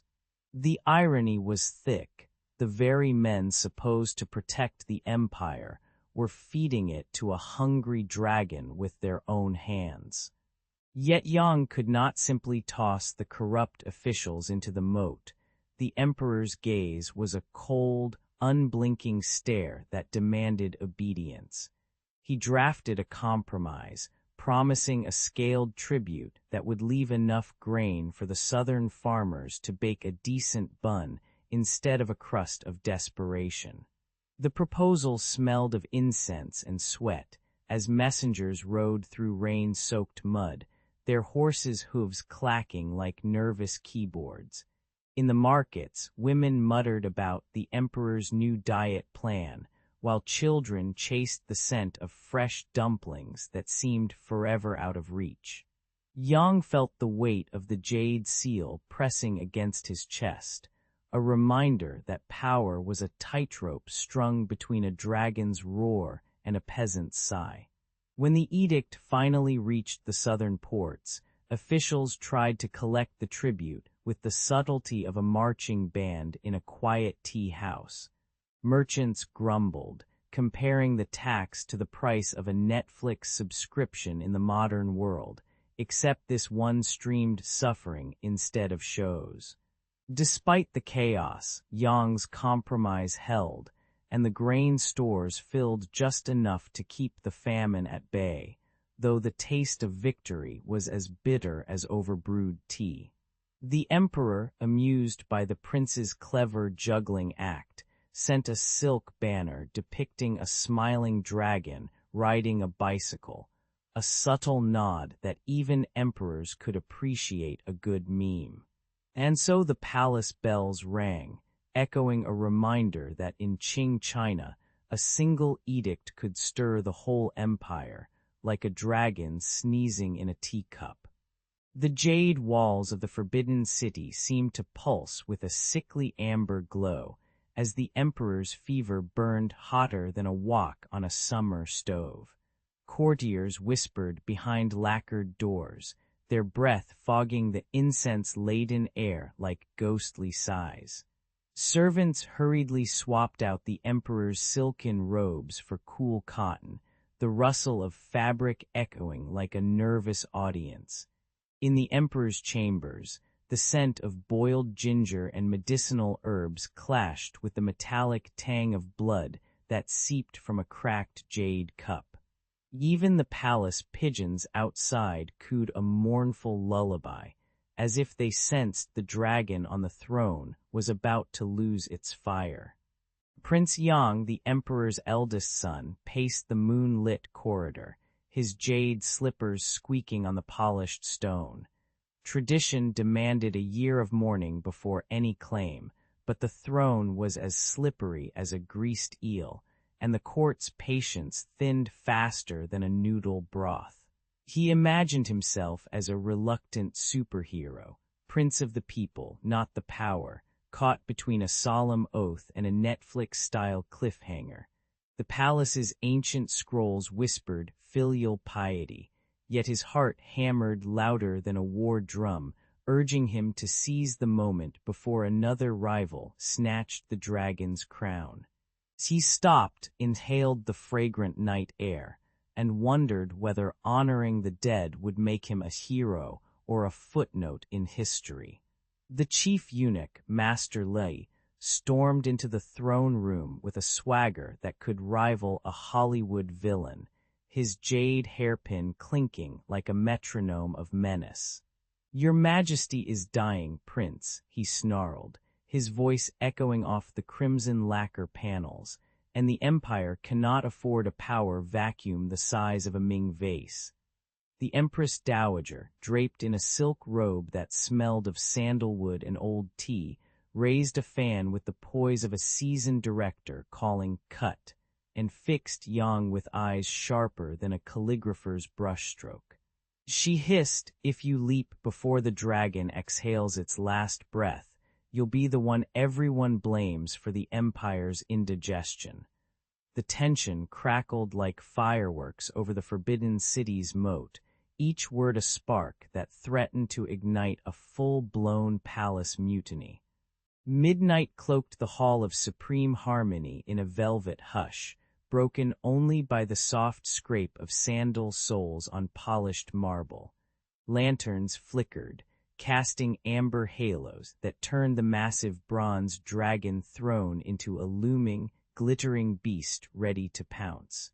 Around the massive table, ministers shuffled scrolls that smelled of ink and sweat, their whispers rising like a chorus of crickets in a summer night. Yang stood at the head, his pulse thudding louder than a drum solo in a rock concert, while the Empress Dowager perched like a chess queen, eyes glittering with a mix of amusement and steel. When the chief eunuch slammed a lacquered box of the Emperor's last edicts onto the table, the clatter sounded like a gavel announcing the final episode of a saga. No spoilers, just destiny. In a breath that tasted of pine incense and iron, Yang finally spoke. "I will honor the throne, but not as a puppet. I will be the dragon that breathes fire, not the ash that smolders." The council erupted in a chorus of startled gasps, some like a sitcom audience's canned laugh, others as solemn as a funeral dirge. The Empress Dowager smiled, a thin crescent that hinted at both approval and a warning. "Play your part well, or the palace will become a reality TV set, full of drama, no script." Master Li bowed, his beard swaying like a curtain in a wind tunnel, and whispered, "May the heavens grant you steadier hands than my tea-serving ladles." As the hall's massive doors swung shut, the night outside seemed to hold its breath, and the dragon throne, perched like a glittering beast, waited to see whether Yang would become a legend or a cautionary footnote in the annals of Qing China. When the jade-green banners unfurled over the Meridian Gate, the young prince stepped onto the marble steps and felt the weight of 1,000 ancestors press into his soles. The air smelled of incense and damp stone, a pungent reminder that the palace had survived more dynasties than a Netflix series has seasons. Courtiers whispered like wind through bamboo, their words slipping into his ears as the imperial drums thundered like a heart in a fever dream. He raised the dragon robe, its silk shimmering like a koi in moonlight, and the crowd roared, half reverence, half the kind of applause you'd hear at a rock concert. In that moment, the throne was no longer a seat but a hot seat, and he was suddenly the main character in a drama he never auditioned for. Determined not to let the bureaucracy rot like overripe dumplings, the new emperor launched a sweeping reform of palace administration. He ordered the secretaries to file reports on everything from tea leaf quality to the number of stray cats prowling the corridors, turning the inner court into a giant spreadsheet that would make a modern accountant weep with joy. The eunuchs, who had been hoarding silk scarves like kids with candy, were reassigned to manage the imperial kitchens, where their knack for secrecy turned the soup into a mystery broth that could make a dragon sneeze. He replaced stale decrees with crisp, handwritten notes that smelled of ink and sandalwood, and the palace walls seemed to breathe a sigh of relief.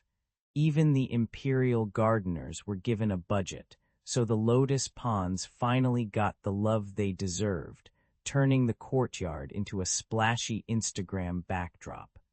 But power, like a silk robe, comes with hidden seams that cut deep. The emperor missed his sister's laughter, now echoing only in the echoing halls where she once sang lullabies to the palace cats. He watched his favorite concubine, a woman whose smile could outshine the lanterns, fade into a quiet corner, her perfume replaced by the sour scent of political intrigue.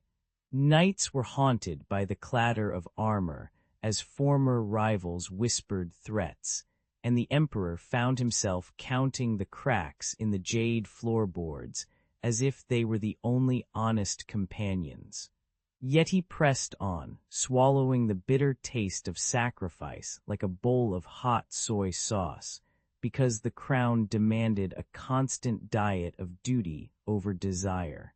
The final showdown with the rival faction unfolded like a badly choreographed martial arts movie, except the swords were memos and the explosions were shouted accusations.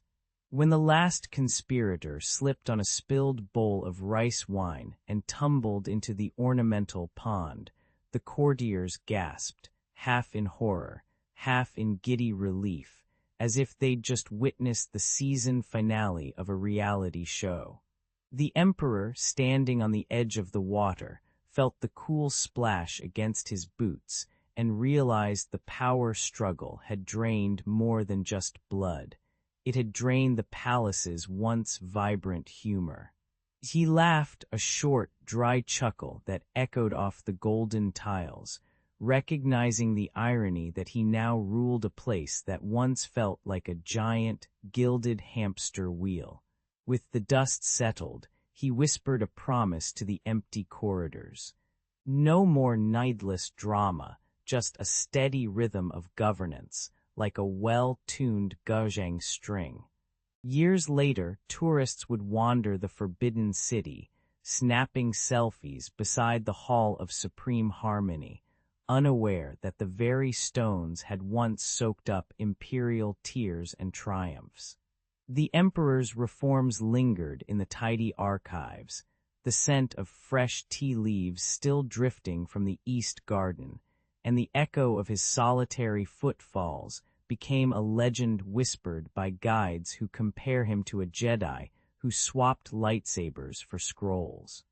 Children giggle at the story of the eunuch-turned-chef who once tried to turn imperial broth into a five-star dish, a tale that survives like a stubborn stain on a silk robe.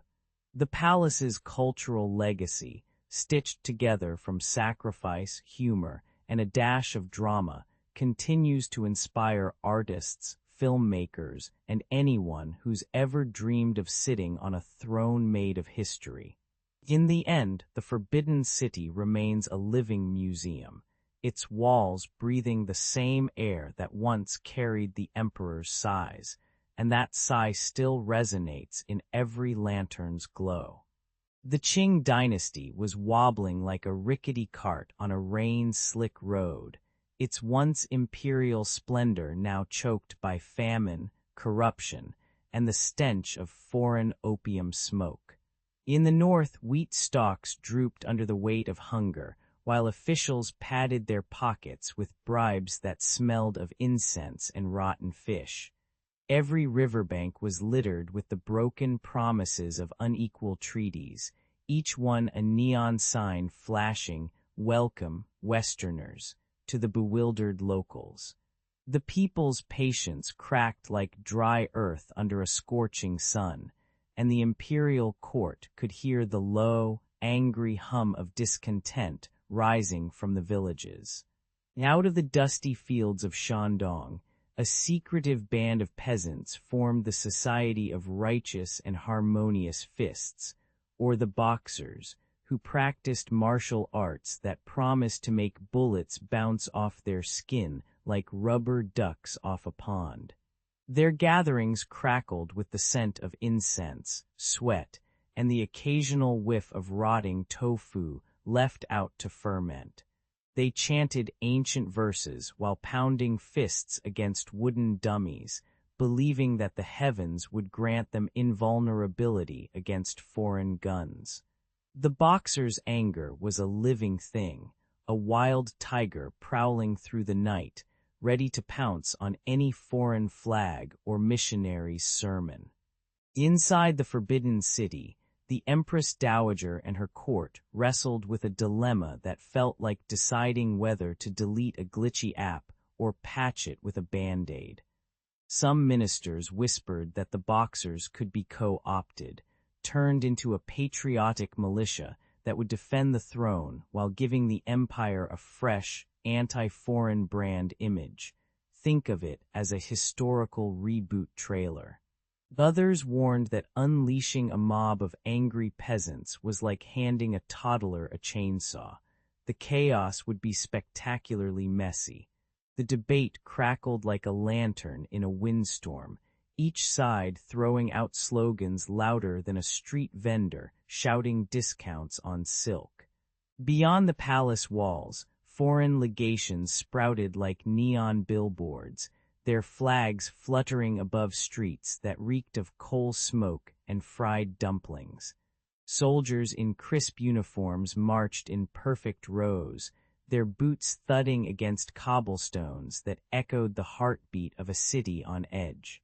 The Boxers, armed with swords, spears, and a fierce belief that they could punch through steel, clashed with foreign troops in a cacophony of gunfire, shouted curses, and the metallic tang of blood. The air was thick with the smell of gunpowder and burnt incense, a sensory mashup that would make even a seasoned chef gag. By late summer, the capital simmered like a pot left unattended, steam rising from every alley and the scent of desperation, mixing with the sweet perfume of foreign tea.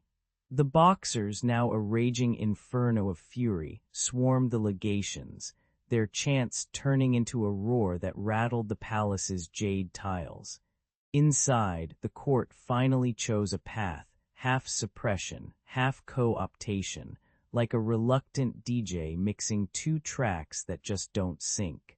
As the first shots rang out, the embers of discontent glowed brighter, promising that the old dynasty would soon be reduced to ash, making way for a new, chaotic chapter in China's story. The summer heat in Hebei turned the fields into a sweltering sea of wheat, and from that sea rose the Boxers like angry fireflies. Men and women in cracked, straw-woven jackets brandished iron rods and swords, chanting ancient incantations that smelled of incense and horse manure. They stormed missionary stations, tearing down stained glass windows and scattering the sweet perfume of oil lamps with the acrid stink of blood. Railways, those gleaming iron snakes, became targets. Workers watched in horror as dynamite blasts shredded timber, sending splinters and smoke into the sky. Even the bustling trade outposts, once humming with the chatter of merchants, fell silent under the thundering roar of fists and fury. The Qing court resembled a drama troupe with two directors, the reformist mandarins who dreamed of steam engines and school books, and the conservative elders clutching bamboo scrolls like security blankets. Emperor Guangxu tried to keep the peace, but his edicts fluttered like moths against a storm. When the Boxers swarmed the capital's gates, the mandarins whispered that the rebels might be useful, if only as a blunt instrument against foreign influence. Reluctantly, the court granted the Boxers limited ammunition and a thin veneer of official endorsement, as if handing a child a match in a powder keg. The decision felt as uneasy as a cat walking on a tightrope over a dragon's den. Across the seas, the Eight-Nation Alliance received the news like a bad spoiler for a summer blockbuster, and they rushed their troops to China with all the fanfare of a rock tour opening act. British redcoats marched in crisp boots, French zouaves swaggered with their flamboyant plumes, and the Germans arrived with a punctuality that would make a Swiss watch jealous. Japanese soldiers, still fresh from the First Sino-Japanese War, wore their uniforms like armor against a looming apocalypse. The Americans, ever the cowboy of diplomacy, set up makeshift forts that smelled of coffee and gunpowder. Together they formed a motley crew of steel helmets and imperial flags, each promising to protect their citizens while secretly hoping to rewrite the map of the Middle Kingdom. The first clashes crackled like fireworks on the night of the Mid-Autumn Festival, but without the sweet mooncakes, just the bitter taste of lead. Boxers hurled themselves at foreign legations, their war cries mixing with the clang of rifles and the hiss of steam from wounded locomotives. In the streets of Beijing, the air grew thick with the scent of burnt coal and fear, while lanterns flickered like nervous fireflies. Diplomats huddled behind sandbags, sipping tea that tasted more like resignation than comfort, and shouting orders that fell on deaf ears. The fire that started in a remote village had now leapt to the imperial palace, turning the whole city into a giant, smoky grill. As the smoke rose, the Qing Dynasty found itself caught between a rock and a hard place, its own people throwing stones and foreign powers hurling cannonballs. The Boxers, once a ragtag band of peasants, now seemed as organized as a pop song boy band, complete with synchronized chants and dramatic entrances. Yet their fury was no joke. It was a raw, visceral backlash against centuries of humiliation, as palpable as the sour tang of fermented tofu. The foreign troops, meanwhile, set up camp like an unwanted airbnb, complete with loud radios and the occasional stray dog that barked at the moon.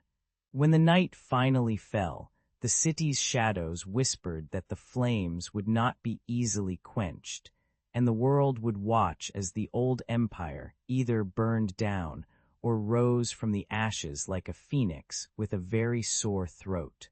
June 1900 arrived like a thunderclap over Beijing, and the streets swelled with a tide of Boxer warriors brandishing swords and firecrackers. Imperial troops, still wearing their glossy red jackets, marched alongside the peasants, turning the city into a chaotic marching band. Their destination was the Foreign Legation Quarter, a glittering enclave of domes and flags that looked like a Hollywood set in the middle of a war zone. As the crowd closed in, the air grew thick with the smell of gunpowder and roasted pork, a strange perfume for a siege. The legations, unaware of the impending drama, continued their diplomatic tea parties as if the world were still at peace. Inside the walled compound, diplomats, journalists, and missionaries huddled together like a mismatched superhero team, each clutching their own version of civilization. Western flags fluttered above the rooftops, while Chinese Christians whispered prayers in Mandarin, creating a chorus that sounded like a karaoke bar gone wrong. Bombardments rattled the stone walls, sending shrapnel clinking against porcelain teacups and scattering the scent of incense into the night. The sound of cannon fire mixed with the occasional cough of a feverish reporter, turning the siege into a macabre symphony. Yet, despite the chaos, someone managed to bake a stale loaf of bread that tasted like hope and desperation rolled into one. Meanwhile, the Qing court played a dangerous game of peekaboo, alternating between cheering the boxers and pleading with the foreigners like a teenager trying to avoid a curfew. Empress Dowager Cixi stared out from the Forbidden City, her eyes flickering between the fear of losing sovereignty and the terror of foreign retaliation. Courtiers whispered that the Boxers were the country's last stand, while ministers muttered that the empire might end up looking like a badly edited TikTok video, short, chaotic, and quickly forgotten.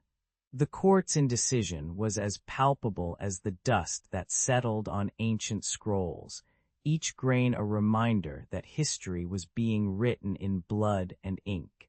In the end, the Qing leadership resembled a nervous driver stuck in rush-hour traffic, swerving between two deadly lanes. Life inside the legations became a gritty reality show, complete with rationed tea, makeshift latrines, and the occasional stray cat that looked like it had just walked off a medieval tapestry. The smell of boiled rice mingled with the acrid odor of smoke, while the distant thud of artillery sounded like an over-enthusiastic bass drop at a concert. Children clutched wooden toys, their eyes wide as they listened to stories of distant lands, unaware that the world outside was a battlefield. One missionary tried to lighten the mood by quoting Shakespeare, only to be corrected that "the lady doth protest too much" was probably not the best line during a siege. Yet in those cramped corridors, humor flickered like a candle, soldiers swapping jokes about boxer gloves, while the Chinese Christians sang hymns that sounded suspiciously like pop ballads. After months of relentless shelling, an Allied relief force finally burst through the gates, looking like a convoy of steam-powered superheroes from a steampunk comic. The Boxers scattered, their cries fading into the night like a bad Wi-Fi signal, while the Qing court watched in stunned silence, realizing that their gamble had backfired spectacularly. The survivors emerged, bruised, mud-splattered, and clutching their diplomatic passports like golden tickets. In the aftermath, the legation quarter resembled a war-torn set from a blockbuster movie, complete with broken windows and lingering smells of ash and sweat. The siege left a scar on Beijing's soul, a reminder that nationalism and foreign intervention can turn a city into a stage for both tragedy and absurdity. In the sweltering heat of August 1900, a ragtag coalition of British Navy Marines, German infantry, Japanese riflemen, and a few American cavalry troopers thundered through the dust-choked streets of Beijing like a badly choreographed flash mob. The siege-bound legation quarter smelled of stale tea, sweat, and the acrid bite of gunpowder that clung to the cracked walls like a stubborn perfume. Cannons barked, horses snorted, and the clang of steel against stone echoed like a rock concert gone rogue. As the multinational force breached the outer wall, a torrent of mud and blood splashed over the soldiers' boots, turning the battlefield into a grimy slip and slide. Yet amid the chaos, a lone Chinese child waved a tattered flag, shouting victory, as if cheering for the wrong team. The Allies surged into the legation quarter, flinging open doors that had been barricaded with tables and prayer mats, and the air filled with the sharp crack of rifles and the groan of wounded bodies hitting the floor. Inside, diplomats emerged coughing up dust and disbelief, clutching their cravats like lifelines, while a French consul whispered that the tea tasted like victory. Boxers' strongholds beyond the quarter crumbled under a rain of shells that smelled of iron and burnt oil, turning courtyards into cratered moonscapes. Every shattered rooflet sent a shower of plaster and broken tiles raining down on the attackers, who slipped and cursed like characters in a slapstick silent film. By nightfall, the once imposing rebel forts lay in ruins, their banners torn to tatters and their slogans replaced by the whimper of dying embers. Back in the Forbidden City, Emperor Guangxu stared at the smoldering horizon, his imperial robes suddenly feeling as heavy as a wet blanket. The court's eunuchs shuffled papers with trembling hands, drafting a document that would make any modern tax bill look like a love note. The Boxer Protocol, signed under a veil of forced penmanship, demanded indemnities so massive that the Chinese treasury would have to sell its own shadows to pay them. Foreign diplomats laughed, their pens scratching across parchment with a sound like a cash register, while the emperor's sigh echoed through marble corridors like a dying accordion. In that moment, the Qing Dynasty's last gasp sounded less like a roar and more like a wheezing cough. Within weeks, foreign garrisons sprouted like invasive weeds on the palace grounds, their red-coated soldiers marching in perfect rows, boots thudding on polished stone as if auditioning for a marching band. The protocol also ordered the execution of key anti-foreign officials, who met their end with a theatrical flourish of swords that sent sparks into the night sky, lighting up the city like a fireworks show on a bad budget. Villagers whispered about the bodies left in the alleys, their stench mixing with the scent of incense and fear, creating a perfume no one would ever want to wear. The rebellion's violent climax turned Beijing into a grotesque stage where the curtain fell on the Boxers, and the audience, mostly foreign powers, clapped politely, oblivious to the blood beneath their polished shoes. Even the pigeons seemed to wear tiny helmets, dodging stray bullets as they cooed about the absurdity of war. History later would call this the International Relief Expedition, a phrase that sounds like a charity run by over-caffeinated tourists, not a brutal showdown that left the city smelling of cordite and broken dreams. The irony drips thicker than the rain that fell on the scorched rooftops, reminding us that power can be as fleeting as a Snapchat story. If you picture the scene as a video game boss fight, the Boxers are the glitchy enemies that get nerfed by a patch named Imperial Intervention. Yet the real loot was not gold, but a crushing debt that haunted China for decades, a reminder that sometimes the price of peace is paid in centuries of humiliation. So when you hear the term Boxer Protocol, picture not just a legal paper, but a cinematic finale where fireworks, swords, and bureaucratic paperwork collide in a spectacularly messy climax. When the last of the Boxers' torches sputtered out, Beijing resembled a bruised circus tent, tattered banners fluttering over streets slick with rain and the oily stench of foreign cannon fire.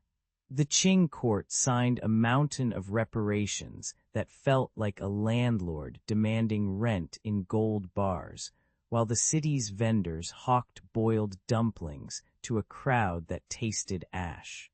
Every foreign concession sprouted like neon signs in a night market, their flags flashing brighter than a pop-up ad for a new smartphone. Soldiers in crisp blue coats marched through alleys, their boots clacking on cobblestones that echoed the sighs of an empire in pain. Even the night air seemed to hum with the low, grumbling growl of a dragon that had lost its fire. But humiliation has a strange way of lighting a fire under a people's belly, and soon the bitter aftertaste of defeat fermented into a spicy brew of nationalist fervor. Young scholars gathered in smoky tea houses, swapping stories of ancient heroes while sneaking copies of foreign newspapers that smelled of ink and rebellion. They whispered about a China that could stand tall, like a superhero discovering its powers after a messy origin story. Think Bruce Lee meets the Avengers, only with silk robes. The scent of incense mixed with the sharp tang of gunpowder as they plotted reforms, their voices rising above the clatter of rickshaws like a rebellious chorus. Irony dripped from their speeches. The very foreigners who had crushed the Boxers now supplied the textbooks that sparked a new, angry enlightenment. The Qing Dynasty, meanwhile, tried to juggle ancient rites and modern machinery like a clumsy clown balancing a porcelain vase on a unicycle. Emperors ordered Western rifles while still demanding officials bow to the dragon throne, a contradiction that smelled faintly of stale tea and rusted metal. Courtiers fanned themselves with silk fans emblazoned with both Confucian maxims and steam engine diagrams, a visual punchline that would make any meme lord grin. Their indecision turned the court into a foggy ballroom where every step was a misstep, and the echo of their hesitant footfalls resonated like a broken record. In the end, the dynasty's inability to choose a side accelerated its collapse faster than a bamboo stalk under a hammer.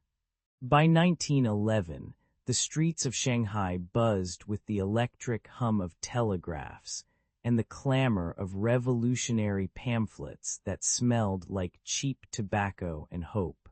Sun Yat-sen and his comrades marched like characters out of a samurai film, swords replaced by rifles and slogans replacing poetry. The old imperial walls trembled as crowds chanted for a republic, their voices rising like a rock concert in a palace courtyard. The air was thick with the perfume of jasmine and the acrid bite of coal smoke, a sensory mashup that symbolized the collision of tradition and modernity. It was as if the empire had finally hit the reset button, rebooting into a new, uncertain operating system. Echoes of that fallen empire still reverberate in today's China, where the ghost of the Qing whispers through the rustle of bamboo and the clatter of high-speed trains.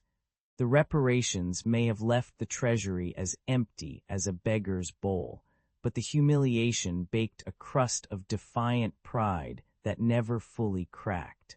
Visitors can still smell the faint, lingering aroma of incense mingling with diesel fumes, a reminder that history's incense sticks are never fully extinguished. As the sun sets behind the Great Wall, its silhouette looks oddly like a tired superhero cape fluttering in the wind, tattered but still recognizable. The story of the Boxer Rebellion, therefore, is not just a footnote. It's the dramatic opening act of a saga that keeps streaming into the present.